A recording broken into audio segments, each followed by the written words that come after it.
Okie dokie. I have got a couple of these guys in here. Erin's just joining now as well.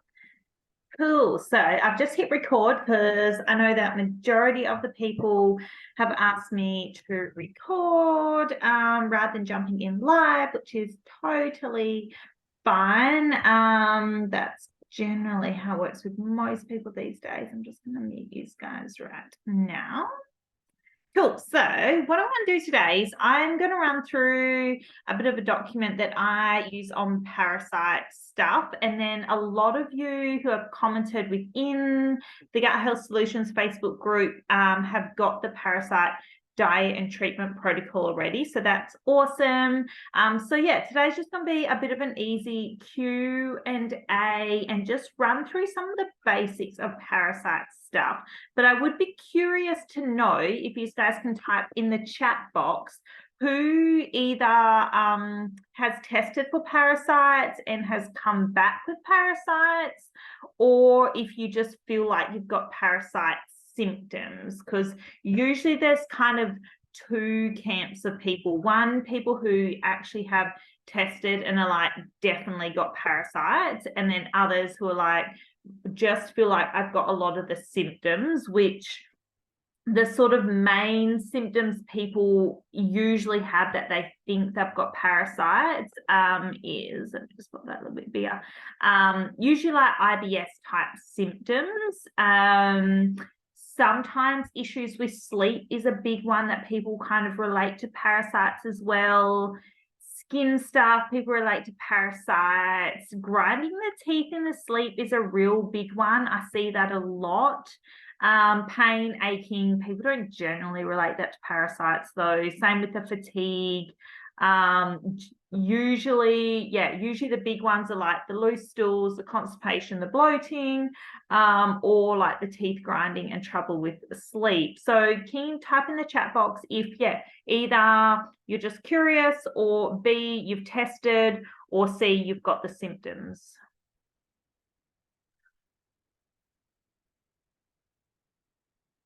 So if you guys can just pop that in the chat box, and then I can see where you are all at.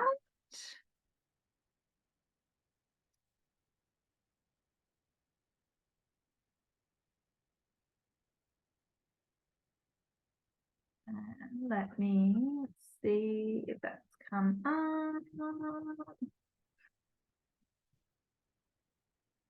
Let's see if you guys can pop that in for me. Erin, cool. So symptoms but not confirmed by testing. Yep, cool. So that's really common. Casey, no symptoms. Yeah, sweet, cool. Yeah, especially the barley belly is a big one for parasites. I know Lynn's got symptoms or had symptoms. Karen, you've had them ages ago. Yeah, okay. So you haven't retested recently. Cool, awesome. So that's good to know. Most people generally present with the symptoms, and that's when they, well, like Kay said, like you go somewhere, you go traveling, let's say, and then you come back with bloating or constipation, loose stools, and that's when you think you've got an infection. But I have, in majority of my clients, they will present with, let's see if I can share screen this up with you actually. They will present with parasites even after not traveling overseas. So for example, like this one here, this Blastocystis hominis parasite, this was one of my original GR samples. So that was from 2019. So that was years ago. But that Blasto hominis parasite is one of the most common ones that you'll pick up, but not actually just from overseas. So mine did come from a Bali trip, and that's when all these other bacteria, like really chronic nasty bacteria, came about. And then I did also have a candida infection after this as well. But most people will pick it up from rainwater, camping, What are some of the other really common ones? Food infections, obviously, and then overseas, if you eat something that's not great, that's going to pick up the infection as well. So there can be a range of different things where you're going to pick up a parasite, and it really varies from person to person. But animals and camping and travel are kind of your three main exposure points. Not washing fruit and veg depends as to where they're from. I would actually be more concerned about the pesticides and stuff from your fruit and veg rather than parasites. Unless it's like, say, overseas in Bali or somewhere, then I feel like there's a good chance you could pick something up. But here, because everything's so highly sprayed, the chance of a microorganism living through that, you're more likely going to get bloody glyphosate poisoning or something else, as opposed to picking up an infection from it. So a lot of ongoing health issues are actually linked to parasites. And one of the key things that I learned in functional diagnostic nutrition, Lynn, the barley belly is a big one, and having a dog is a big one as well, definitely. Is that there's a hierarchy in order of the way we treat things. So for me, if I see, let's say, a stool sample like this, the parasite always gets treated first, because you need to remember that parasites are really big protozoa. So they're quite a big microorganism as opposed to your bacteria and your good gut flora.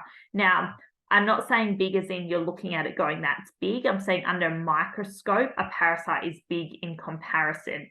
In saying that, if you had worms, so I don't use this testing as much anymore, just because there's more in-depth testing that I can get my hands on, but I'm not sure if this one shows up worms. If you're showing up worms you can definitely see in your stool and stuff like that. Fungi, yeast, bacteria. Oh, there you go. Worms here. So your roundworms, hookworms, wingworms, tapeworms. So they will all show up, whereas like your parasites, you're not typically going to see in your stool samples. The most common ones that will get picked up is your blasto and your defrag there, like they're both probably your two big ones. Giardia, more likely if you traveled overseas, I see that occur, picking up the infection of Giardia. But blasto, defrag, especially when I was living in Queensland, so warm tropical environment, parasites love that, and they fester quite well in that sort of environment. So that side of stuff, treat the parasite first. We kind of go parasite, then we look at the bacteria. So in this case, obviously, there's a lot of bacterial imbalance and a really big one. So your pathogens like your E. coli sort of get treated secondary, and then sort of looking at those low good gut flora as well. But the issue is that people go to a GP, and your GP stool sample will show up blasto, and it will show up defrag, and it will show up Giardia. But what it won't show up is a lot of these. It might show up E. coli because it's quite a nasty one, but it won't show up all the surrounding factors around what damage a parasite has done or how to repair it. So this is why we kind of want to look at your leaky gut lining, your liver detoxing, and then your immune response. Because if someone's immune response is shit, so if this IgA is really, really low, and on top of that, they've got a dysregulated adrenal response. So this was one of my first ones as well. And you can see how high that adrenal pattern is. So if your adrenal pattern is totally out and your immune response is shit, you're going to have a really, really hard time kicking parasites out of the body. So that's why we kind of need to take a complex approach and go, okay, you've got blasto, you're presenting with a parasite, but what are the underlying causes behind that? Is it simply because you went traveling and you picked one up, your body hasn't been able to get rid of it? Or is there other more protective mechanisms or other things going on in place that may be impacting that? So I see parasites in the majority of the patients that I treat, but I don't always jump in treating them straight away if there's a whole dysbiosis picture going on, because your body has to be strong enough to be able to push that parasite out. And that's where a lot of people get stuck. Like they go to their GP, they've got blasto, the GP says it's asymptomatic, we don't need to treat it. You've got IBS, you're saying, well, clearly there's something wrong with me, can we please treat it? They might give you a script for antibiotics, and then obviously it wipes your whole gut flora. So it's really important to understand that, one, you need to look at the whole body. Two, doing a GP stool test is not going to give you enough answers. And then three, your treatment strategy will change depending as to sort of the overall, what we call the health of the host, because you're hosting parasite infections, right? So they're residing in you for a particular reason. Especially in autoimmune conditions, thyroid autoimmune conditions, there's a strong link with blasto and parasites. So basically, it's an organism that lives off other organisms. So the issue with that is that, like, say, worms, they feed off your nutrition. Parasites can feed off your iron, okay? So if you are quote unquote low in iron, I always want you to get a sort of a microbiome or some kind of comprehensive stool testing done, because usually there is infections in the gut which can be feeding off that iron, which is impacting you. Getting them can vary. So like I said, contaminated water, pets, dogs are a big one, but then understanding reinfection. Okay, so family members have it, or if your partner has it, your kids have it, you can reinfect each other quite easily, because blasto is quite commensal. It moves around quite a bit, and it kind of likes being in a healthy, safe environment. So it's important to sort of address the whole environment. And then also, like I said, is it your pets giving it to you? Why is it reinfecting you? How can we overcome that? So the biggest things I see is the IBS type symptoms. And this is why I will generally treat a parasite, even if your GP says that we don't need to, okay? So basically a GP will be like, blasto's asymptomatic, you don't need to treat it. And I'm going, well, actually, they've got leaky gut, they've got other things going on. The parasite can be causing those infections and residing in there, causing what we call those leaky junctions in the gut. So giving you that inflamed gut lining, which is allowing things to get into your bloodstream, which is then causing you an immune response. So it has a whole flow-on effect. Now, the long-term issues I usually see with parasites is the leaky gut stuff. Like I just said, you're seeing those cells separate, and then things coming between the cells into the bloodstream, and that's causing a whole immune response. Skin issues can be a big one. Candida and yeast infections because of the leaky gut stuff. If we're getting leaky gut and we're lowering our numbers of good gut flora, then the candida can reside between those cells and overgrow. And when people have candida infections, that can be frustrating because it can be quite ongoing, and it can be hard to get on top of the yeast, because even though I like people to be parasite free, you're never going to be yeast free because it needs to reside in the body. Can imbalance that microbiome, so change that ratio of good to bad bacteria, exactly like we're seeing here, a lot of overgrown bad bacteria. And then when you kind of look at your good gut flora, so those protective mechanisms, when you have them either really high, or if your Bacteroides or your Bifidobacterium are really, really low, then you're going to start to have ongoing issues as well, because these are what protect that mucosal lining for leaky gut. They also digest your food, they support mood, they support energy, they support weight management. So we need to make sure we have adequate numbers of those good gut flora as well. Epstein-Barr virus is a really interesting one that I chatted to someone about inside the root cause program the other day. So Epstein-Barr virus, or otherwise known as glandular fever, is something that can be strongly linked to parasites as well, because it impacts your immune system.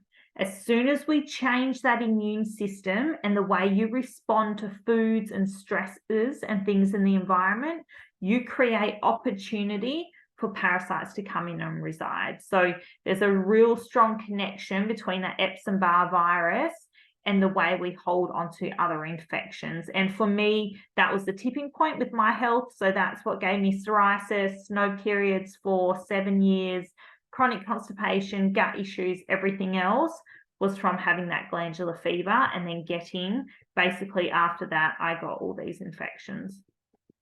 The low iron, which I chatted about because of the way parasites hold on to it.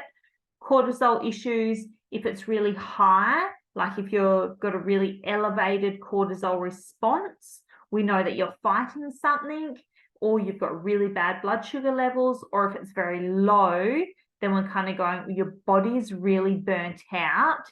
Is it in a strong enough state to fight off infections? And then the autoimmune conditions, because that links through to your leaky gut stuff. And again, that constant fight mode that your body gets stuck in, which means that you're at high risk of developing autoimmune stuff.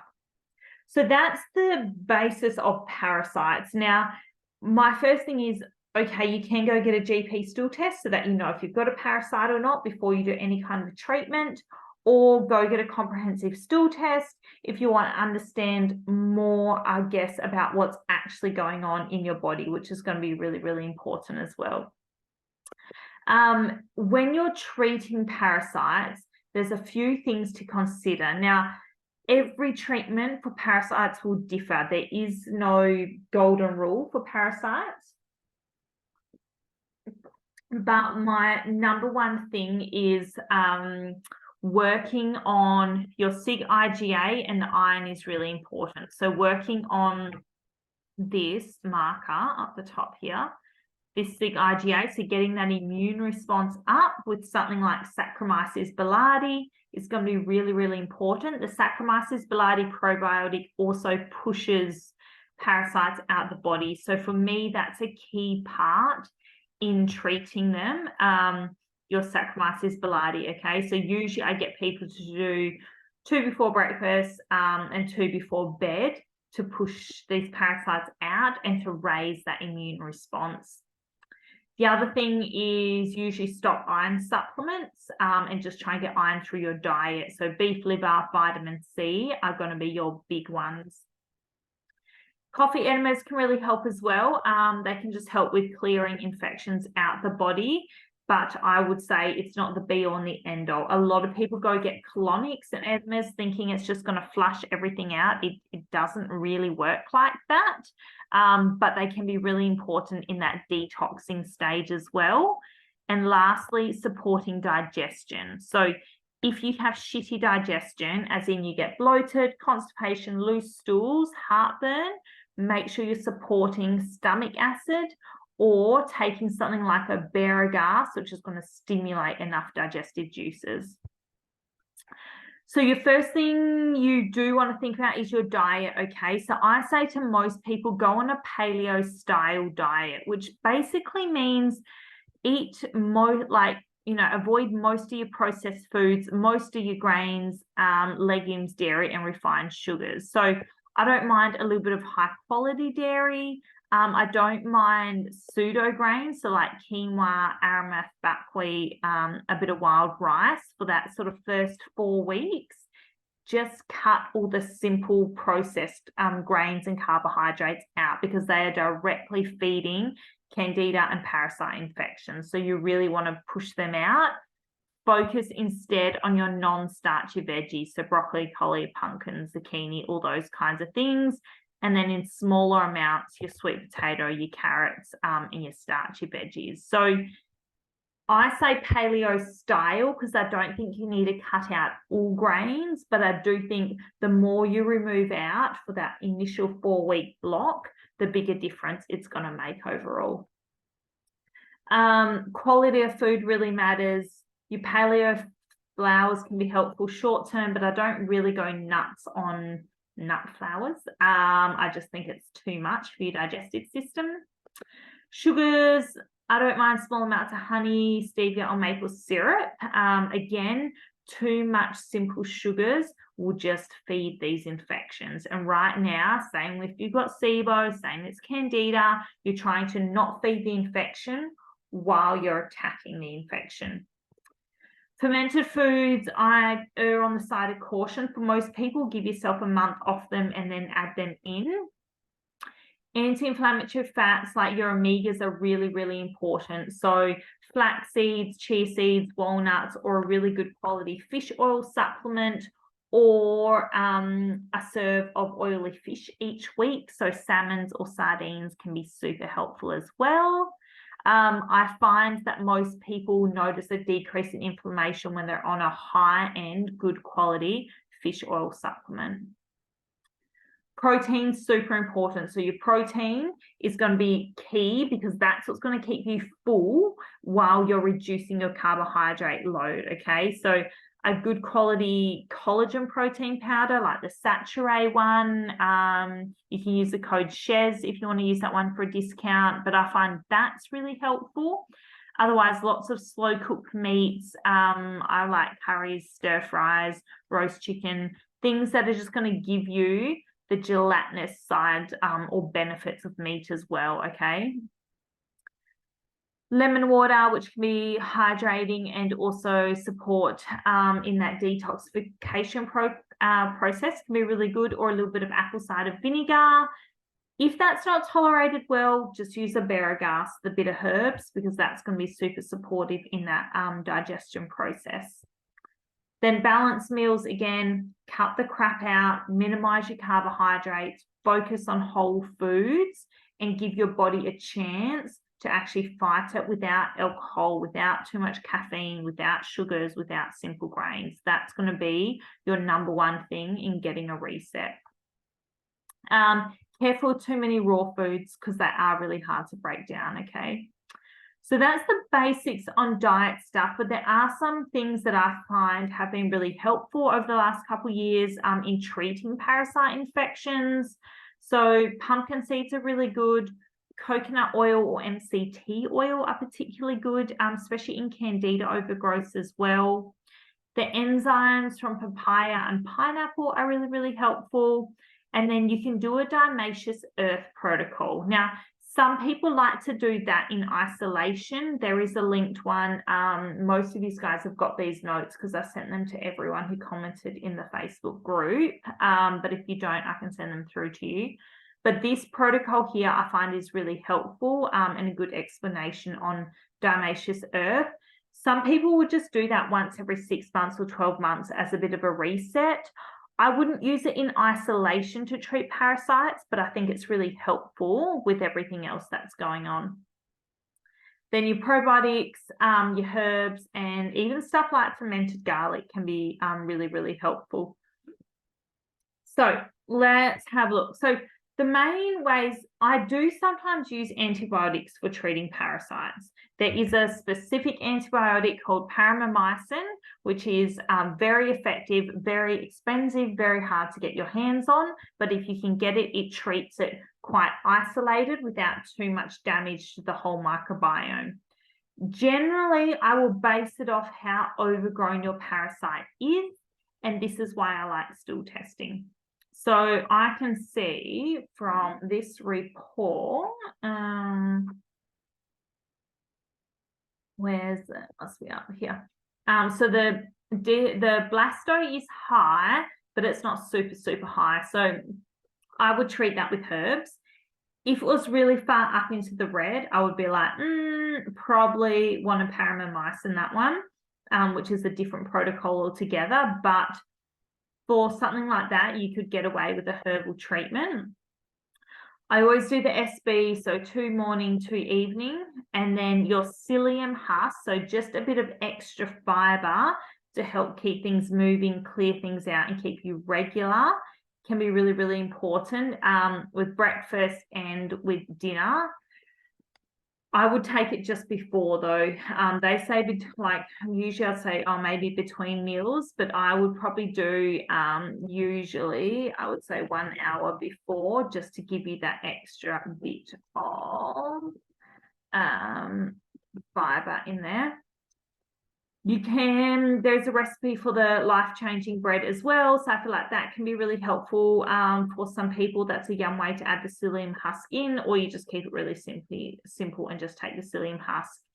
This is really important. Having a biofilm in there is really, really, really important, because if you do not break down the biofilm, you cannot kill the parasite. Okay, so one of my mentors, she's got a really good, let's see if I can find it, Lindemann.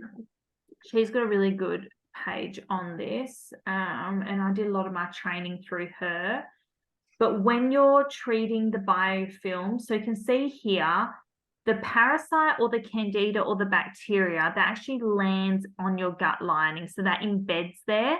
When it embeds there, it builds a little like protective shell around it. Okay. So as it's built that shell around it, it's really hard to treat. So when you start taking your herbs or your antibiotics or whatever you want, it's hard to get through to that parasite. So I always say take some kind of biofilm clear. Do that as soon as you can. If you can do that before your comprehensive stool test, that's really, really helpful as well.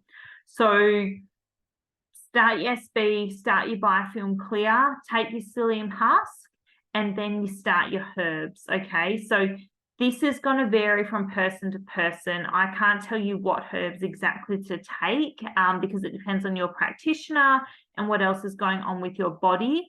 The ideal is to have 2 different herbal formulas that you rotate through, because parasites, bacteria, they all become resistant. So you have to be able to alternate between stuff to keep and treat them effectively.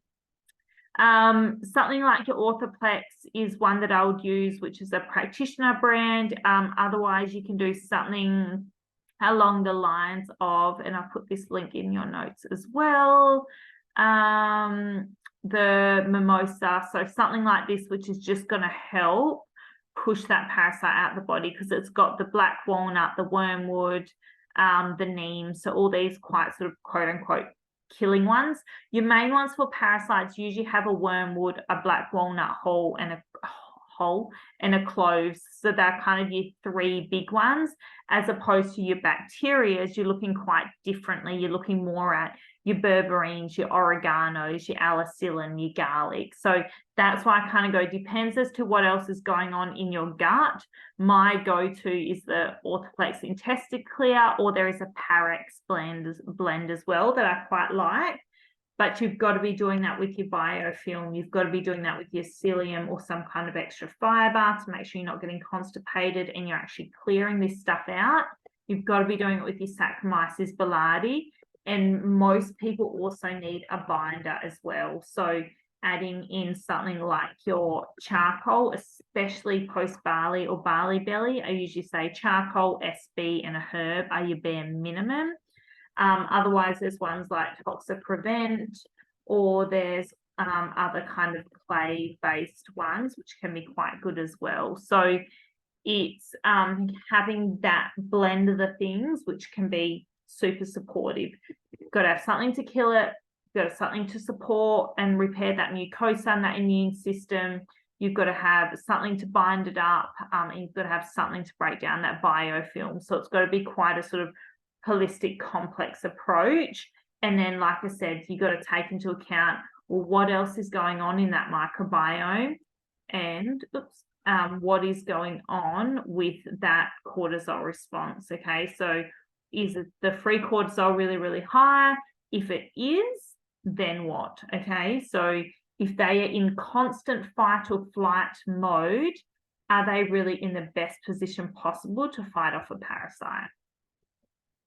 So that's how I would treat it, based on the dietary stuff, the supplement stuff, and then also going, well, from a sort of root cause approach, I'd go, well, why do you have it? Are you getting reinfected? So, you know, family, pets, travel, whatever it is. What are the other things going on with SIBO, Candida, good gut flora? And what sort of testing have you had done? Is it just your GP, which is going to give you the basics, or is it more in depth? And then from there you go, you're doing herbs or you're doing antibiotics, because what's your treatment time frame? And also what can your gut handle. So, for example, if someone has a very robust microbiome already, so you can see here, like my good gut flora was actually quite solid in a sense. So even though lactobacillus was low, I could supplement and pull that up, but the rest of it is quite robust. So I could actually handle doing a protocol, right? Because what's going to happen is it will reduce the good gut flora slightly, but it won't completely get rid of them. Whereas if someone, and most of my clients have very low good gut floras, to go in with a strong protocol or strong antibiotics is just going to wipe you and set you back so much further. And then you kind of want to go, well, what's my repair strategy after that? Because the most common issue I see is people treating SIBO, candida, parasites, and they're not doing the rebuild and the repair, because this is your 12 months minimum of sort of mucosa support, your probiotics, your prebiotics, and actually restoring a healthy host, or you just come to be a host for bacteria again. So that's really, really, really important to consider, because there's so many different aspects going on there. That's my short and sweet on parasites. If you guys have any questions, you can either type them in the chat box, or you can unmute yourself and ask them if you want to know anything about what I've just talked through. Elise, you're waving at me, but I'm not sure if There we go. It muted me again. Sorry. Hello, how are you? I muted you just because I don't like to have background noise when I'm talking. So no, that's fine. All good. I've tried to do a parasite cleanse in the past because they thought that I had a parasite, possibly. And I noticed after the first 2 weeks of, doing it, like have a full herbal blend and very strict diet, whatnot, I just went downhill very quickly after 2 weeks. Yeah, I was doing basically everything that you say in here with my naturopath. And yeah, I don't know if you have any insight on that. So did you have a parasite is my first question. Well, I'm not sure if I did then, because I now know that I've got one called Guardia, but I got that tested through a bioresonance machine.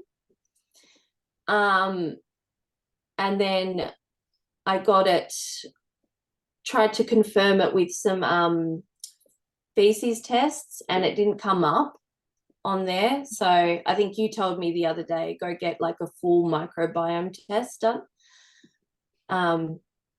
Yeah, that is a real nasty one. If I was even suspecting it, I wouldn't even hesitate in paying and getting tested, because if you have any thought that you might have it, you want to treat that one ASAP, because that is one of the worst ones to have. So I would definitely rule out properly if you've got it, because if you've got it, you want to know. If you don't have it, you don't want to be treating for no reason.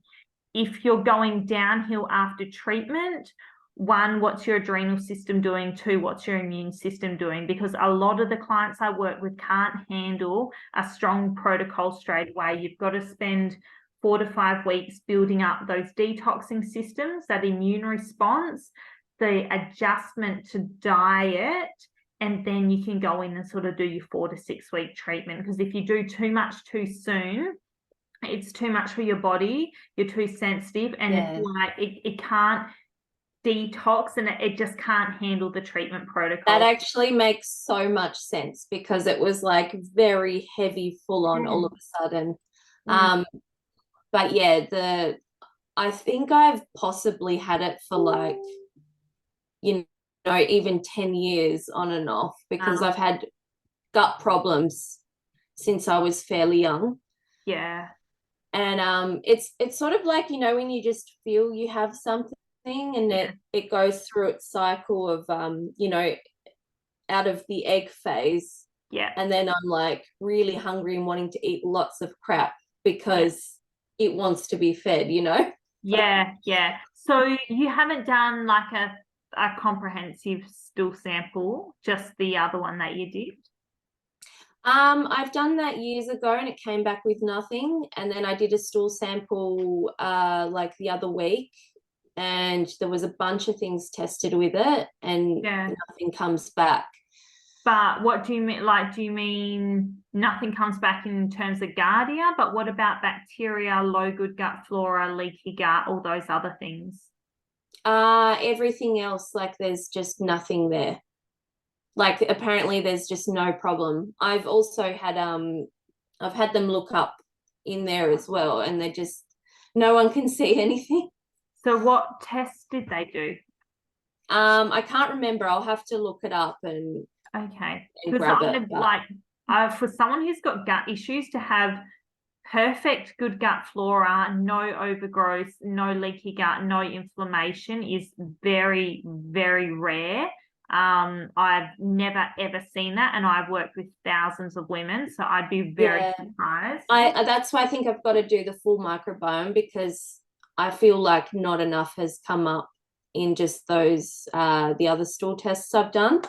But the bioresonance machine test actually did say that I had too much of a good gut flora Yeah, that was affecting things as well as the Giardia riddled all through yeah, my guts. yeah, yeah. But then the stool test I doesn't thought show. you meant you'd done a full microbiome. I thought you'd done something like, Oh, no. I have to do that still. This was just a stool okay, test on a yeah. bunch of things. No, Yeah. no, definitely do one of these and then see this one or the GI360, which is what I use in the root cause program or in my one-on-one testing sessions. Is I'll use that over against this one, but that's going to give you all your answers, and that'll be why you're not detoxing stuff.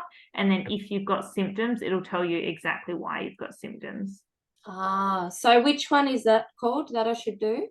Well, this is the naturopath one, but I mean, Yeah. all of these you have to do through a practitioner. Yeah, I yeah. use the GI360 now as opposed to naturopath, but naturopath's pretty good as well. I don't have any issue with them. Yeah, okay. I think like if I'm gonna do this, I want to do whatever is best. Yeah, do a GI360. I don't know Yeah. who your practitioner is, but that's what I use in my one-on-one sessions. Yeah, if I was working with you, I'd do the GI360 definitely, because I just think it's Okay. the most I comprehensive. think I do need to come to you. It's just a matter of, getting some more funds to figure everything else out. Yeah, the testing's It's a tricky expensive. thing. Yeah. I've had so many tests on multiple things in the past, and just yeah. Yeah, I feel like we go around in circles for a long time, and then you sort of hit a point where you just like got to do the stool test now, because otherwise Yeah. you just constantly spending money, seeing different people, doing different things. And like I said, like parasites are so complex that you kind of want to know all the other factors around it.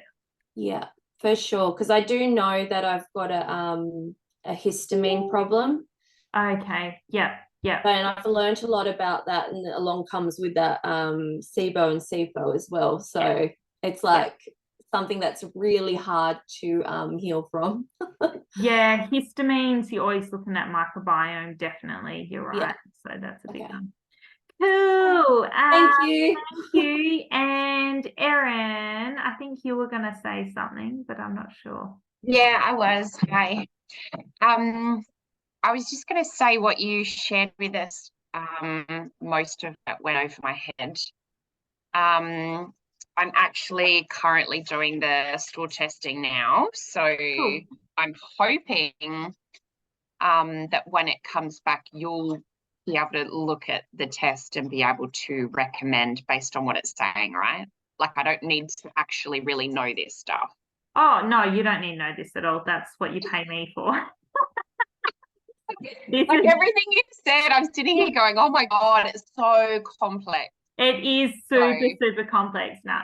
And we'll be able to unpack it on our one-on-one call anyway, definitely. It's just informative because so many people want to self-treat. And when they want to self-treat, that's awesome. And that's when I kind of go, this is how you self-treat, doing this. But if there's more complex things going on, for example, there is no way someone can self-treat that. But if they test and they just come back with blasto and nothing else, no pancreas issues, no SIG IgA issues, treating a parasite in isolation is 100% something someone can do at home.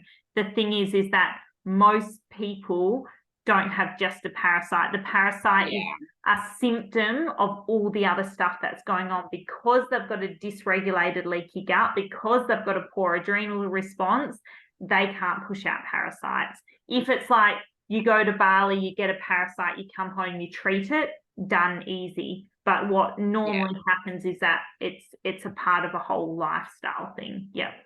Yeah, okay, that makes sense. I'm relieved. Thank you. The other thing, I was definitely a bit concerned.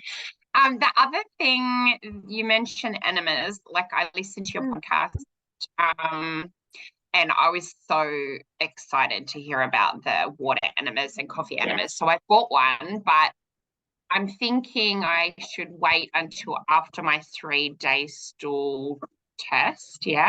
Yeah, just do that first and then play with the enemas, definitely. Okay. Yeah. Easy. Enemas are awesome. So have fun. Oh, I'm so excited. I love listening to her and her stuff on Facebook.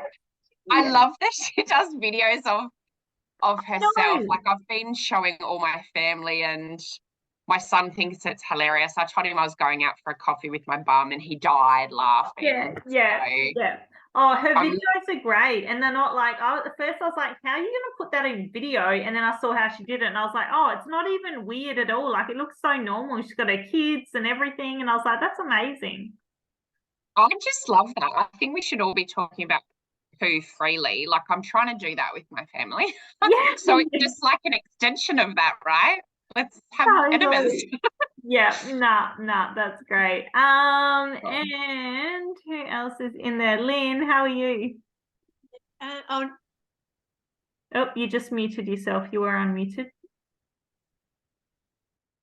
There we go. Yeah, got myself mixed up there as well.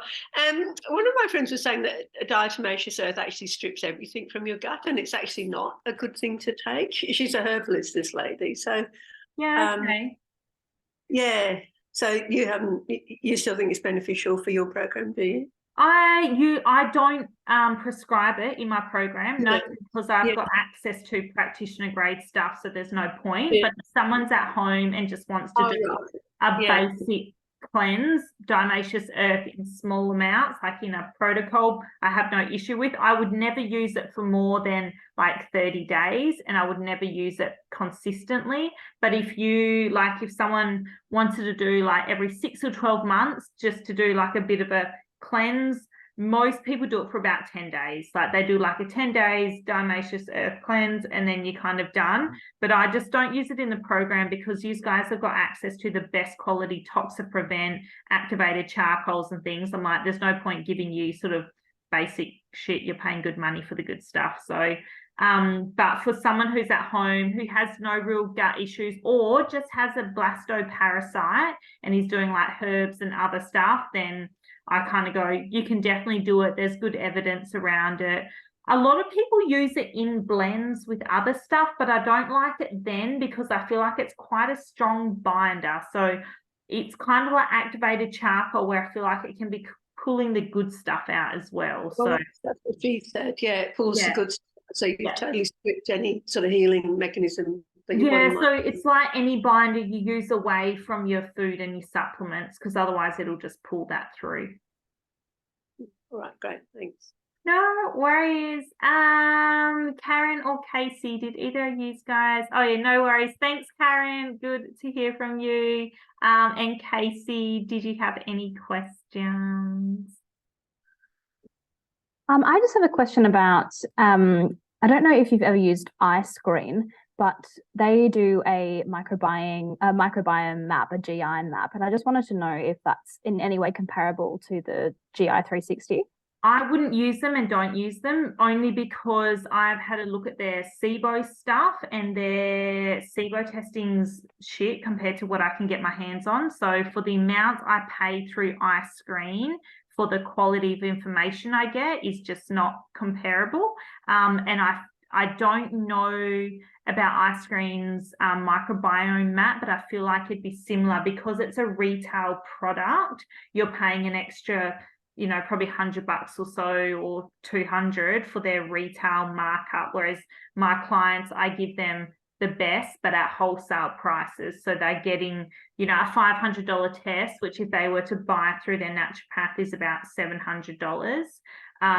But they're getting that. So for me to use Ice Cream, there's no point.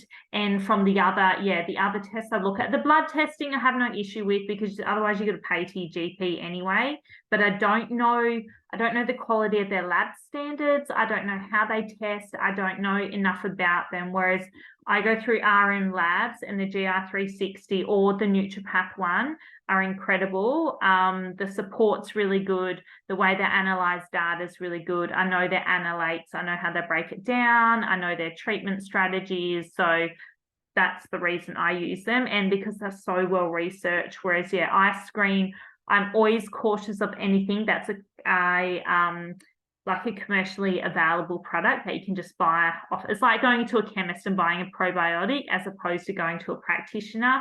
Doesn't mean it's bad. It just means you're paying more for the amount that you're getting usually. To answer your question. Yeah, that's great. Yeah. Thank you. Yeah. So I wouldn't hesitate using it if I was well versed on how to interpret it, or if I maybe didn't want to work with the pracky and want to do it yourself, you could probably use them. But again, I'm like, quality. What's the quality? What's the lab quality? Who's doing it? Who's looking at my poo, and how are they growing it in petri dishes is kind of what I want to know. Absolutely. Cool, awesome. Well, thanks guys for jumping on. If you need any of those notes, they are in the Facebook group, or I can just DM them through to you anyway. So just message me on Facebook if you need them. Otherwise, I'll pop this recording up. But yeah, thank you for jumping on. I really appreciate it. Thank you, Erin. She's gone as well. Cool, and have a great weekend, and I'll chat to you guys soon. Thank you. Thanks, bye.